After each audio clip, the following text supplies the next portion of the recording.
Seja bem-vindo ao Sobre Bíblia, do seu canal de Bíblia de Estudo aqui no YouTube. E olha só, recentemente uma influência digital descobriu que um dos versículos da Bíblia, segundo ela, foi o que ela descobriu, né?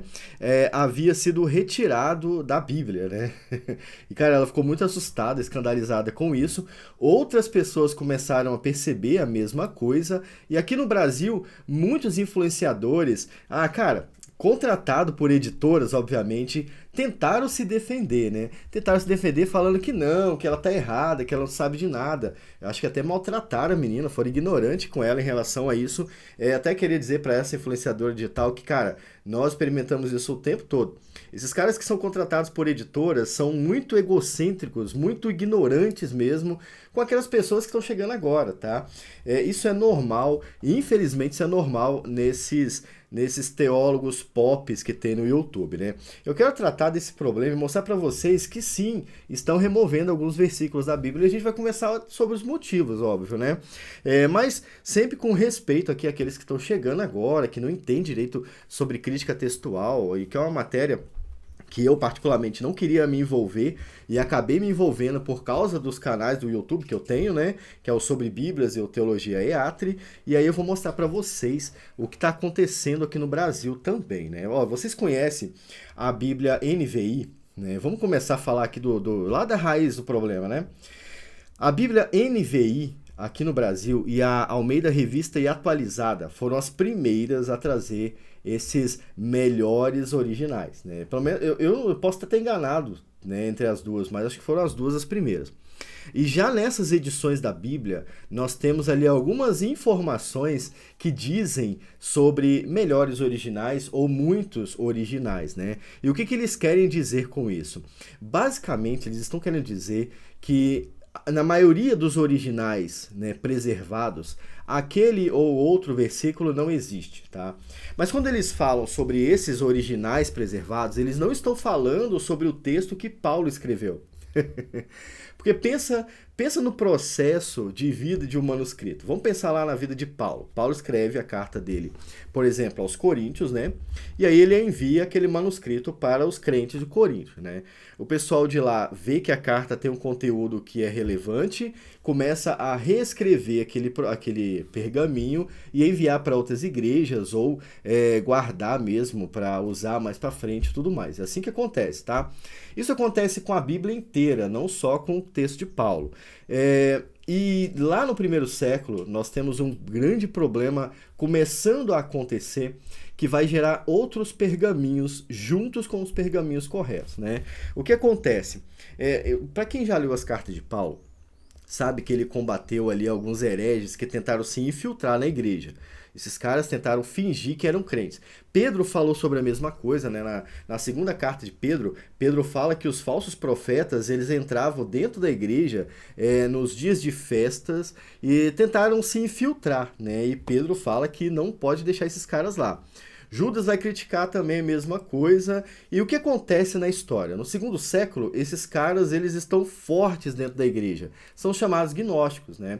Os gnósticos também escreveram conteúdo inspirado, digamos assim, né?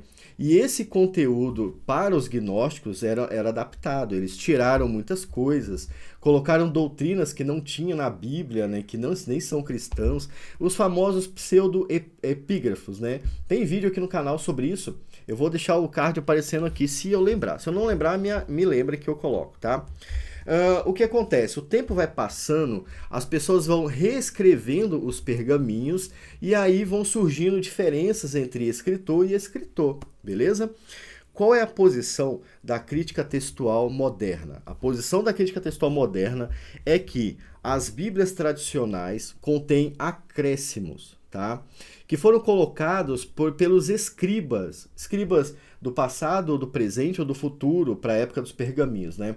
Então eles querem dizer que muitos desses pergaminhos contêm anotações particulares a respeito dos textos. E essas anotações chegaram nos textos bíblicos da Reforma Protestante e foram usados pela Reforma. Só que o mais interessante é que nesse período da história, os católicos estavam indo contra a reforma, obviamente, né? Isso não é notícia para ninguém. E o que acontece? Eles criaram a base textual deles também, que contrapõe a base textual dos protestantes. Você pode olhar que nas Bíblias católicas, né, a gente tem algumas anotações que dizem a mesma coisa que nessas Bíblias modernas dizem também. No passado, as Bíblias eram basicamente as mesmas, não tinha essas anotações. Isso veio depois. Isso vem depois de um evento e alguns eventos bem interessantes que datam lá do século XVIII, tá? Começa no século XVIII, junto com o iluminismo, com o humanismo e com tudo isso, e vem arrastando as traduções até agora, né? Isso, infelizmente, chegou no século XXI também. O que acontece? No período do século XVIII, começaram a achar vários pergaminhos estranhos, né? E de repente apareceu um monte de pergaminho. Esses pergaminhos eram diferentes do que já era usado, entende? E aí há uma grande briga entre os críticos textuais. Alguns falam que esses pergaminhos já eram usados no primeiro, segundo, terceiro século. Os outros falam que não, que nós temos provas de que os pais da igreja, ao fazer comentários bíblicos, usaram o texto que é o tradicional, que é o texto da Reforma Protestante, que não tem colchete, que não tem nenhum detalhe, tá? Então a briga tá aí, né? Um lado fala que a Bíblia traduzida por Lutero e pelo período da história, que envolve o quê? A Almeida, né? A tradução original de Almeida, a tradução King James, né? Que também está dentro dessa parte aí dos textos mais antigos traduzidos, que estas Bíblias são cópias fiéis das Bíblias que sempre existiram, e o outro lado fala que não, que os achados modernos, que datam lá a partir do século XVIII, século XIX, desculpa, que eles são mais fiéis do que já estava sendo produzido. A grande pergunta que eu faço é, quem é que valida qual o texto que é original? Entende? Porque para você dizer assim, esse texto que nós achamos no século XIX é mais fiel do que o texto que vocês estão usando. A minha pergunta é, por quê? Quem é que define isso? A resposta que os críticos textuais dão é a seguinte: esse pergaminho achado no século XVIII e posteriormente, em 1940 até 1980, se não me engano, né, no século XX também foram achados outros, né, que é os pergaminhos do Mar Morto, né, cheio de problema, junto com um monte de texto pagão, né. Vou deixar um link para vocês entenderem melhor como é que funciona isso. Eles vão falar que é o seguinte, que esses textos, por serem mais antigos, são mais originais que os textos que estão sendo usados. Ignorando o fato de que no passado as pessoas também reescreviam o texto, ignorando ou fazendo com que você ignore essa informação, porque eles acham que nós não sabemos nada, eles acham que nós somos ignorantes, né? Mas não somos, né? Então, o outro lado vai falar isso, ó. Esse texto que vocês têm aí na mão, ele é corrompido, ele tem informações dos escribas. Esse texto que nós achamos no Egito, que nós achamos no deserto, que nós achamos em outros lugares, eles são mais fiéis porque são mais antigos, tá? Essa informação que eles passam. Essa informação não bate exatamente com a lógica e não nos ajuda a apoiar a ideia de que um texto que tenha menos informações é o mais original do que aquele que tem informações completas, né? Enfim, chegamos no texto da NVI, da Almeida Revista Atualizada. Nesse período, no mundo todo, né, já tinha sido lançado a NVI sem os textos que eles não consideram presentes no original, tá? Então, olha só, a Bíblia NVI original, ela já não tem os textos que as pessoas agora desconfiam não estarem presentes nos melhores originais. Eu vou mostrar para vocês aqui, por exemplo, ó, eu estou aqui no site bibliaonline.com.br e lá, curiosamente, tem a tradução NVI original. A NVI que você tem na mão hoje, que você gosta, ela não é uma tradução do Brasil, tá? Ela é uma tradução da tradução original em inglês. Pegaram a tradução em inglês e colocaram no Brasil, no nosso idioma. Sim, fizeram um Ctrl-V, Ctrl-C, um Ctrl-C, Ctrl-V, traduzindo a Bíblia. Só que o detalhe, na original também não tem o versículo 21 de Mateus 17, mas no Brasil eles colocaram, eles deixaram ali. Por quê? Porque o brasileiro, pelo jeito, ficou com medo de assumir o problema, né? Enquanto os americanos assumiram o problema, ó, se não tem os melhores, né? Ou na maioria nós vamos tirar, os americanos tiraram e os brasileiros ficaram com medo de tirar. Então, olha só, Mateus 17, conforme a menina mostra no vídeo, versículo 20, versículo 21, vazio, e versículo 22, seguindo. Esse padrão segue em todo o texto traduzido do texto crítico da versão NVI, NAA, Almeida Revista Atualizada. Todos os que vieram de fora do Brasil já estão removidos do texto original. Quando o youtuber falou lá, não, que isso é um trabalho da crítica textual, que ali são os melhores originais, ele está ocultando informação de vocês, porque o original, a tradução original já não contém os textos que eles não acham que não são originais, já foi removido. É o povo do Brasil que ainda não removeu, mas devagarzinho eles vão removendo, né? Como é que o brasileiro resolveu esse problema? Ao invés deles tirarem o versículo aqui, que, olha só, é consenso interno deles, não é inspirado. Esse versículo 21 não foi Deus que mandou escrever, por isso removeram da Bíblia, né? Eles acham isso também. Os caras que defendem as posições do texto crítico no Brasil, eles são pagos pelas editoras, tá? Por isso que eles ficam embromando lá. Eu não embromo, não. Eles vão colocar colchetes e informações, como aqui na NVI, né? Olha o que está escrito aqui. Na sua Bíblia NVI tem isso aqui também, ó. Vários manuscritos não trazem o versículo 21. E isso aqui é uma NVI que é o mesmo texto daqui, da NVI original, mas eles preferiram deixar o texto que não é inspirado para eles, né? Como vocês podem ver, eles até removeram da tradução original e colocaram esse versículo aqui. Sabe o que é interessante? Esse povo vivia falando mal da tradução dos Testemunhos de Jeová, mas eles, olha só, assumiram a tradução dos Testemunhos de Jeová, né? Essa Bíblia NVI em inglês é basicamente, não vou generalizar, é basicamente a mesma tradução dos Testemunhos de Jeová, né? E aqui no Brasil, ao invés deles removerem o versículo, você pode ver que o versículo está aqui em cima, mas ele tem uma letrinha, né? Letra A, eles colocaram aqui embaixo, ó, vários manuscritos não trazem o versículo 21. E aqui nessa mesma página, curiosamente, eu achei outro texto, né? Que é aqui 9:29, ó. Alguns manuscritos não trazem e pelo jejum, né? Então vamos lá olhar. Aqui é 9:29, né? Eu vou botar aqui, ó, 9:29, 9:27, só o versículo 9, senão não aparece, né? Vamos ver se a tradução da NVI tirou também, né? Aqui tá falando não traz no 29, né? Vamos ver como é que tá o 29 aqui da NVI original. 29 tá aqui, ó. Ah, tá. Não traria a palavra jejum, né? Para isso a gente traduz aqui na hora. Deixa eu traduzir aqui, ó. Cadê? Versículo 29. Pode vir aqui. Cadê o 29? 29. Então tocou-lhe os olhos e disse: faça-se segundo a vossa fé. Não, 9:29, onde que teria? Ou isso aqui não é Mateus, né? Isso aqui pode ser outro texto, pode ser Lucas 9:29. Então vamos lá vamos em Lucas. Deixa eu ver aqui. Porque essa Bíblia ali, ela é aquela Bíblia, é a Bíblia integrada. Então ela tem 3 textos no lugar só. Então eu posso ter confundido lá, mas vamos ver aqui, ó. Vamos ver, se não for 29, eu vou deixar pra lá. Cadê? 29, aqui, ó. Isso aqui, ó, 29. Tá vendo aqui? Essa aqui é a NVI traduzida para o português pelo... não tem também. Enfim, eu não sei aonde que tá isso aqui. Deixa eu pausar aqui rapidinho para ver onde que é. Ó, abri aqui, pessoal. Essa página que vocês estão vendo aí, essa nota que tá aqui, ó, deixa eu até dar zoom aqui para vocês. Essa nota é referente a Marcos 9:29 a 32, tá? A NVI original fala que ela não tem nos melhores originais também. Marcos 9-29 a 32.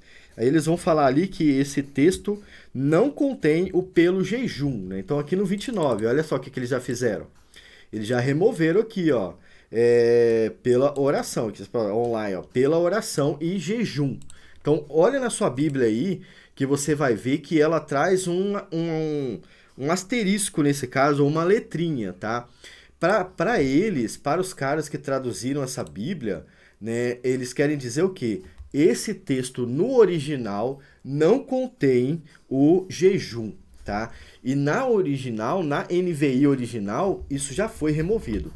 As Bíblias em inglês, né, pelo jeito as Bíblias americanas, elas já passaram pelo processo da tesoura, tá? Eles já removeram os textos. No Brasil, eles estão removendo aos poucos, né? Então, olha só, hein? Mais uma aqui, tem dois, ó. Tem esse, 17:21, que é referente a Mateus, e aqui é referente a Marcos 9:29. Já removeram uma palavra ali, tirando o jejum do texto bíblico. O que que eles querem dizer? Eles querem dizer que os manuscritos que eles consideram mais originais, os escribas não escreveram a palavra jejum. E aqui eles querem dizer que os escribas dos manuscritos que eles consideram originais não escreveram o versículo 21. Tá? Mas em momento algum eles falam que existem manuscritos também originais, entre as mesmas aspas que os outros, que contêm os textos. Tá? Eles não defendem o outro lado, eles só condenam a Bíblia ali do jeito que eles estão fazendo. Aqui não tem mais nenhuma mensagem. Agora tem outro versículo aqui na NVT, né? A NVT faz a mesma coisa. É uma forma de excluir o versículo sem excluir o versículo. Isso aqui que vocês viram, ó. Isso aqui exclui o verso deixando ele lá. Ele tá lá. Mas agora a gente vai começar a falar que eles não estão nos originais. Então, ó, vários manuscritos não trazem o versículo 21. Por isso, então, a NVI removeu eles da tradução, né? A NVT vai fazer a mesma coisa. Aqui, ó, 17... cadê? Eu tirei do... Ah, tá. Eu tirei de outro lugar. Alguns manuscritos não trazem o versículo 11. Tá vendo aqui? Aqui eu não sei de qual que é, cara. Eu não sei, deve ser de Mateus 18. Será que é Mateus 18, 11? Vamos ver aqui se é. Eu não lembro onde que eu abri isso aqui. Eu acho que eu abri só pra... Eu abri pra abrir mesmo, pra ver pra você ver ali embaixo, né? Mas né, não sei de onde que é isso aqui, não. Eu só quero mostrar pra vocês que as outras traduções modernas fazem a mesma coisa. Removem o texto, deixando ele ali, ó. Alguns manuscritos não trazem o versículo 11, tá?